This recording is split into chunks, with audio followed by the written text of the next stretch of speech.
The massive alien ship hung in Earth's orbit like a dark cloud blocking out the stars. Its sleek, metallic surface reflected sunlight in strange patterns, creating an eerie display visible even from the ground. Inside the United Defense Council's underground command center in Geneva, Admiral James Parker stared at the main screen with clenched fists.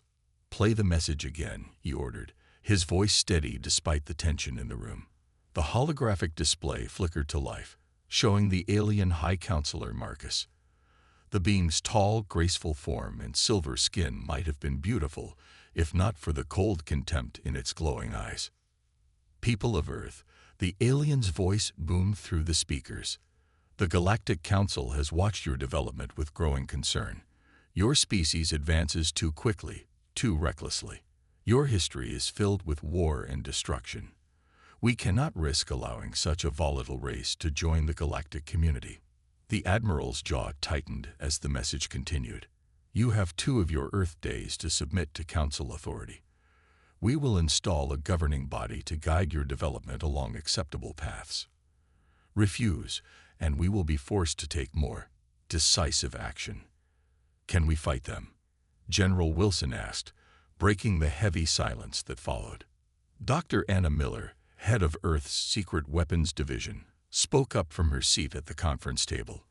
"Their technology appears advanced, but we've prepared for this day. Project Thunder Shield is ready for deployment." "They think we're primitive savages," Admiral Parker said, walking to the window that overlooked the underground facility. "That's their first mistake. Humanity has never bowed to threats, and we won't start now." Deep beneath the Rocky Mountains, thousands of engineers and scientists worked tirelessly in vast chambers. They had spent years preparing defenses the Council knew nothing about. Hidden shipyards on the far side of the moon housed humanity's first space fleet, built with technology that would shock their would-be conquerors. "Send no response," Parker ordered finally. "Let them think we're cowering in fear.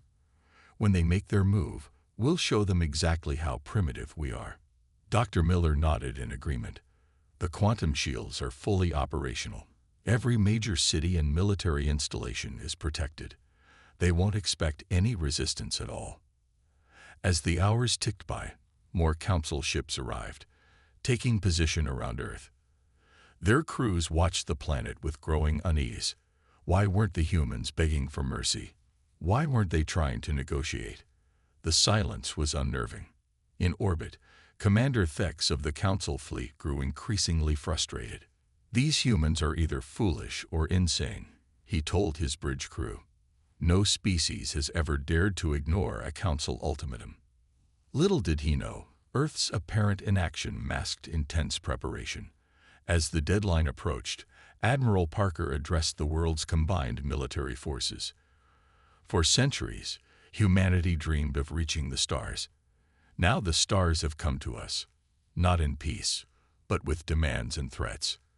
Today, we show the galaxy that Earth will not be bullied or conquered.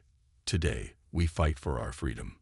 The first shots would be fired soon, but the Council was about to learn a harsh lesson about underestimating humanity. Their primitive targets had more than a few surprises waiting. The massive underground facility beneath the Rocky Mountains buzzed with activity.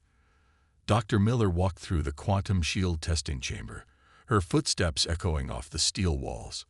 Around her, engineers made final adjustments to the systems that would protect Earth's cities from alien weapons. "Status report," she called out to her lead engineer Tom, who was bent over a control panel. "The shields are holding at 300% above projected capacity," he replied, not looking up from his work. "The aliens won't know what hit them." In another section of the facility, weapons specialists loaded antimatter warheads into sleek missiles. Each warhead contained enough power to vaporize one of the Council's mighty warships. The technology was decades ahead of what the Council believed possible for Earth. Above ground, Council ships continued their intimidation display. Commander Thex watched Earth through his ship's viewport, puzzled by the planet's silence. "Scan their military bases again," he ordered. "Sir, we detect only primitive projectile weapons and basic energy shields," his sensor officer reported. "Nothing that could threaten our fleet."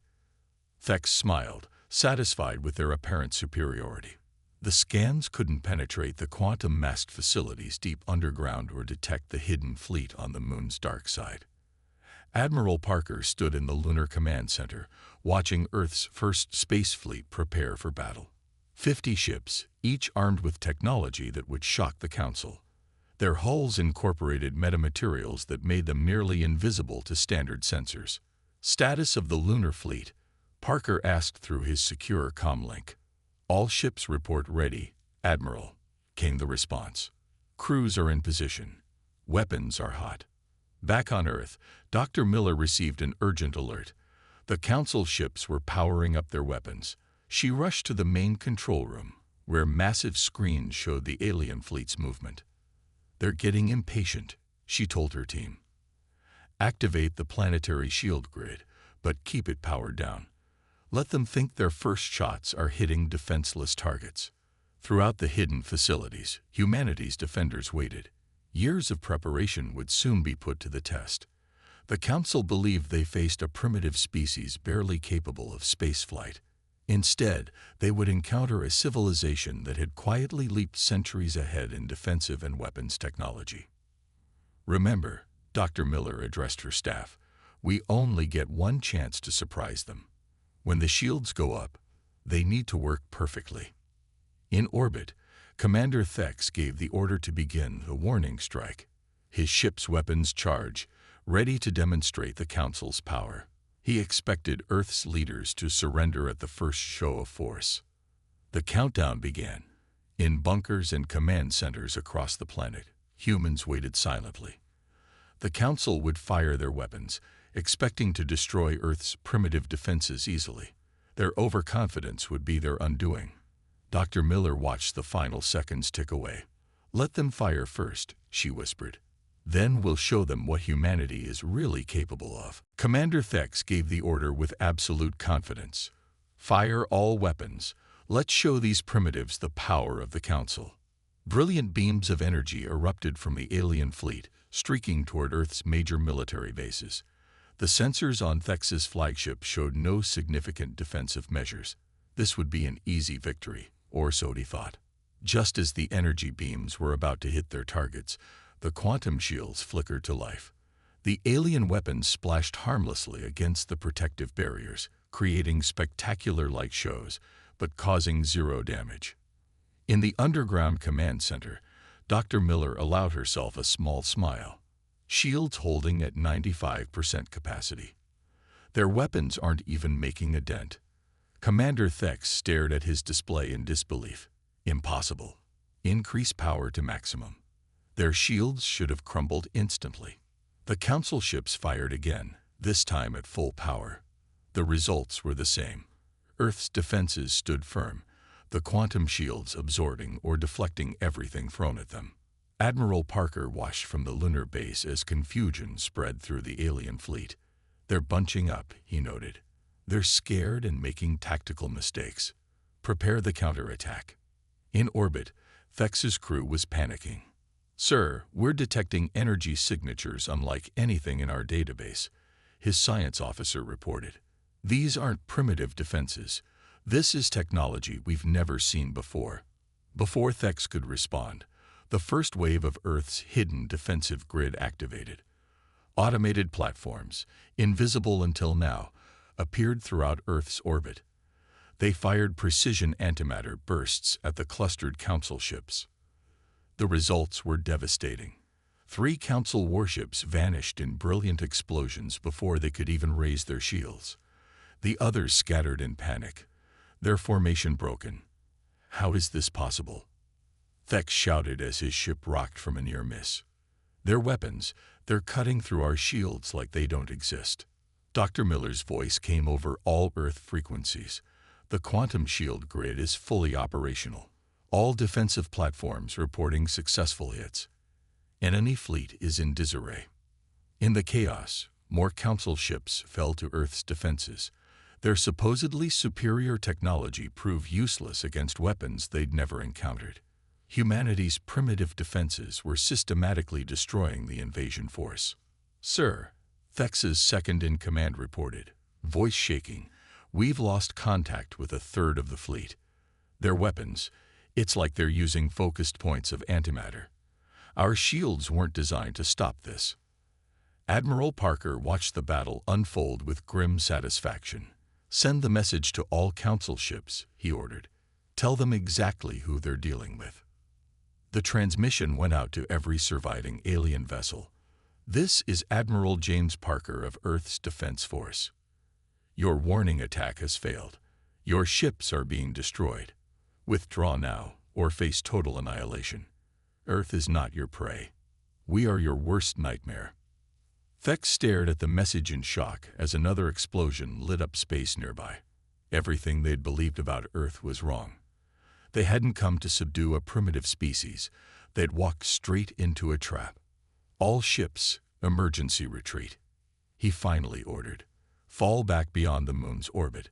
We need to regroup and report this to the Council." As the surviving Council ships fled in disorder, cheers erupted in command centers across Earth. Humanity had just proven itself far more dangerous than anyone in the galaxy had imagined. And this was only the beginning. Admiral Parker stood on the bridge of Earth's flagship, Defiance, watching as the hidden lunar fleet powered up its engines. The time for pure defense was over. Now humanity would show the Council their true offensive capabilities. "Operation Thunderbolt is go," he announced across the fleet channels. "All ships, launch sequence initiated." 50 Earth warships rose from their concealed bases on the dark side of the moon. Their sleek hulls, made of advanced metamaterials, reflected almost no light. To the retreating Council forces, it must have looked like shadows were coming alive. "Main fleet detected regrouping near Mars," reported the tactical officer. "They're trying to establish a defensive line." Parker nodded grimly. "Show them what Earth ships can do. All vessels, engage at will." The human fleet accelerated with impossible speed, their quantum drives allowing maneuvers that the Council ships couldn't match. They split into attack formations, executing combat patterns that had been practiced for years in secret. Commander Thex watched in horror as Earth's warships approached. How are they moving like that? Their acceleration should be impossible for their technology level. The first engagement was brief and brutal. Earth's ships didn't just attack, they danced through space, their quantum shields brushing off Council weapons, while their antimatter torpedoes found their marks with deadly precision. 3 more Council dreadnoughts destroyed, came the report from Tactical. Their defensive formations are breaking apart. In his command ship, Thex was receiving desperate messages from his fleet. "Sir, their weapons, they're using some kind of guided antimatter warheads. Our shields can't stop them."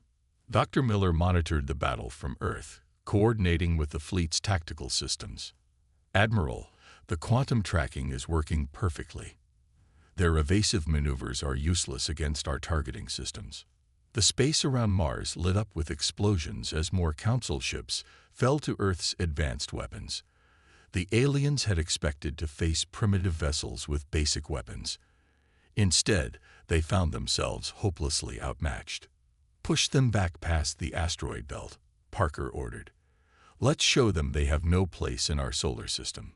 Earth's fleet moved with coordinated precision, each ship performing maneuvers that Council tacticians had deemed impossible. The antimatter torpedoes followed their targets relentlessly, guided by quantum computers that could predict enemy movements before they happened. "Sir," Thex's sensor officer shouted. 2 more squadrons approaching from behind Saturn's rings. "We're being surrounded." Parker had planned this moment carefully. While the main fleet engaged from the front, a reserve force had used the gas giant's rings as cover to flank the enemy. The Council ships were now caught in a deadly crossfire. To all Council vessels, Parker broadcast on all frequencies. "You entered our system as conquerors. You'll leave as examples. Let the galaxy know what happens to those who threaten Earth." The battle turned into a rout. Council ships frantically tried to escape, but Earth's superior maneuverability cut off every retreat route. Those that surrendered were spared. Those that continued fighting were systematically destroyed. In the Council flagship, Thex gave his final order. "All remaining ships, Emergency jump out of the system. The humans, they're not what we thought. The Council must be warned. The news of Earth's victory spread through the galaxy like wildfire. In the Grand Council chamber, High Counselor Marcus faced an angry crowd of representatives from member species. "You promised an easy conquest," shouted the delegate from the Centauri systems. "Instead, we lost an entire fleet to these primitives. Our best ships destroyed like toys." The council chamber, usually a place of order and ceremony, had descended into chaos. Massive holographic displays showed the destruction of their fleet, footage that was now being broadcast across thousands of worlds. The humans didn't just defend themselves, a military advisor reported grimly. They demonstrated technology we thought impossible. Their quantum shields and antimatter weapons are centuries ahead of our projections. On dozens of occupied worlds, the subject species watched these broadcasts with growing hope. If Earth could defeat the Council's mighty fleet, perhaps they weren't as invincible as they claimed. Reports of uprisings on 15 worlds, and aide whispered to Marcus. The Proxima colonies have already declared independence. Others are following. Dr. Miller and Admiral Parker had anticipated this reaction. Earth immediately began broadcasting messages across the galaxy. "To all species under Council rule, we stand ready to share our defensive technology with any world that chooses freedom." The effect was electric. Centuries of Council dominance began crumbling in days. Their authority had been built on military superiority, and Earth had shattered that illusion completely. "We must retaliate," Commander Thex demanded in the emergency session. "Gather every ship we have. Crush Earth before." "Before what?" interrupted the representative of the Rigel systems. "Before they destroy another fleet. Before more worlds rebel.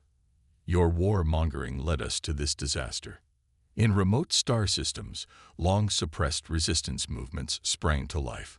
The Council's grip on power weakened as more colonies and member worlds declared their independence. Marcus watched helplessly as reports flooded in.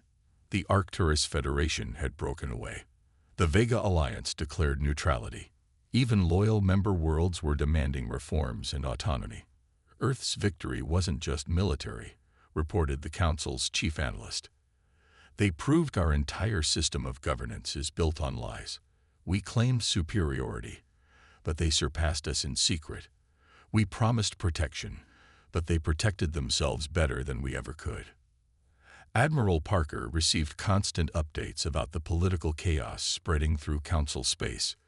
"They thought beating us would reinforce their power," he told his staff. "Instead, they showed everyone their weakness." "Sir," a communications officer interrupted, "we're receiving requests for diplomatic relations from 30 former Council worlds. They want to discuss technology sharing and mutual defense pacts." In just 1 week, the political landscape of the galaxy had changed forever. The Council's authority, built over centuries of military dominance, was collapsing. And at the center of it all stood Earth, no longer a primitive world to be conquered, but a power that had humbled the mighty Galactic Council. Commander Thex stood on his flagship's bridge, watching as the last loyal Council fleet assembled near Jupiter. 300 warships, everything that remained of their once mighty force. His orders were simple but desperate: destroy Earth at any cost. "This is no longer about victory," he told his captains. "This is about vengeance. If we fall, we take them with us." Admiral Parker observed the gathering fleet from the Defiance. Earth's sensors showed the Council ships had been modified, their reactors deliberately unstable. They were turning their own vessels into massive bombs. "They're planning a suicide run," Dr. Miller reported from Earth Command. "If those ships detonate their reactors in the atmosphere, the damage would be catastrophic." Parker's voice was steady as he addressed Earth's fleet. "This is what we prepared for. Today we fight not just for Earth, but for every world that wants freedom from Council tyranny." The battle began in Jupiter's orbit. Council ships charged forward like a swarm of angry hornets, ignoring all tactical doctrine. They didn't care about survival anymore. They only wanted to reach Earth. Enemy fleet approaching at maximum speed, reported the tactical officer. They're not even trying to evade our weapons. Concentrate fire on their engines, Parker ordered. We can't let a single ship reach Earth's atmosphere. The quantum shields won't stop a reactor detonation at point-blank range. Space lit up with antimatter explosions and energy beams. Earth's ships moved with precise coordination, their superior technology allowing them to intercept and destroy dozens of Council vessels. But the enemy kept coming. Thex watched his ships fall, but smiled grimly. For every ship you destroy, 2 slip past. We only need a few to reach the planet. Your pride will be your downfall. The battle spread across the entire solar system. Near Saturn's rings, a group of Council ships ambushed Earth's defensive line. By Mars, another squadron engaged in a desperate close-range battle. The void between planets became a graveyard of broken ships and scattered debris. Admiral, Dr. Miller's voice cracked with urgency. 5 Council ships have broken through. They're heading straight for Earth. Parker made his decision instantly. All ships with remaining antimatter torpedoes fall back to Earth. Everyone else, keep the main fleet occupied. I'll handle the breakthrough group myself. The Defiance accelerated to maximum speed, quantum drives pushing the ship to its limits. Parker knew he had one chance to stop the suicide run. Behind him, the main battle continued to rage around Jupiter. Sir, the enemy ships are charging their reactor cores, reported Tactical. Detonation imminent. Match their course, Parker ordered.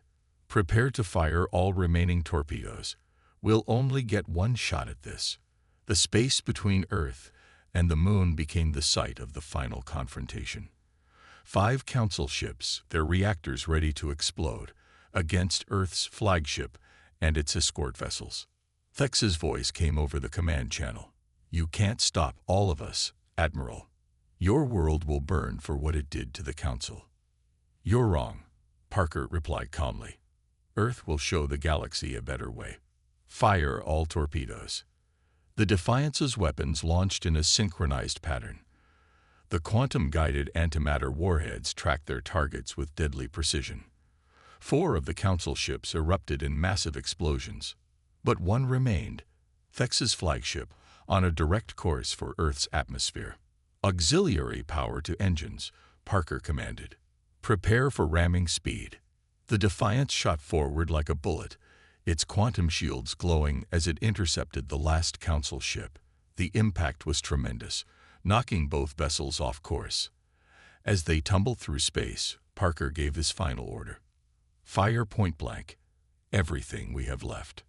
The Defiance's remaining weapons struck Thex's ship at 0 range.